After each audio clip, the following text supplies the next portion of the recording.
क्या इमरान खान पर चार्जेस बानी मुत्तहिदा से ज़्यादा संगीन हैं? क्या नई पार्टी का बनना पीटीआई के खात्मे का आगाज़ है? सलीम साफ़ी का तज्जिया। पीटीआई के मुनहरिफ रहनुमा परवेज़ खटक की जानिब से नई पार्टी बनाने पर सीनियर सहाफ़ी और तज्जियाकार सलीम साफ़ी ने कहा है कि परवेज़ खटक अच्छी तकरीर नहीं कर सकते, लेकिन वो ड्राइंग रूम सियासत के माहिर हैं। सलीम साफ़ी ने कहा है कि इसकी तवक्को पहले से की जा रही थी।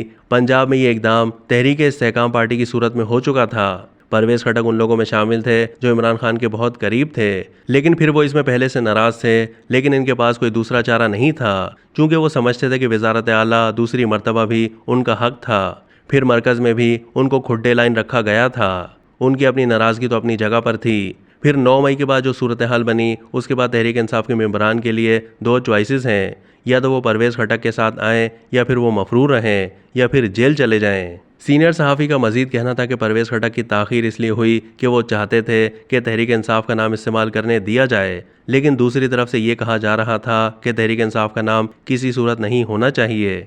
सलीम साफ़ी ने यह भी कहा कि चेयरमैन पीटीआई पर जो चार्जेस हैं वो बानी मुत्तहिदा से कहीं ज़्यादा संगीन हैं। उन्होंने कहा कि परवेज़ खटक का खैबर पख्तूनख्वा से पीटीआई के खात्मे का दावा दुरुस्त नहीं है। सीनियर तज्जियाकार का मजीद कहना था कि परवेज़ खटक का नई सियासी जमात बनाना पीटीआई के खात्मे का आगाज़ है। परवेज़ खटक को मकबूलियत नहीं मिलेगी, लेकिन कबूलियत हासिल होगी। हर हफ्ते 2-3 रहनुमा परवेज़ खटक की पार्टी में शामिल होते रहेंगे। इन लोगों में अक्सरियत वो है जिन्हें तहरीक इंसाफ में लाया गया था, अब परवेज़ खटक के पास ले जाया जा रहा है। मालाकंड डिवीज़न से महमूद खान की पीटीआई पार्लियामेंटेरियंस में शमूलियत हैरान कुन है।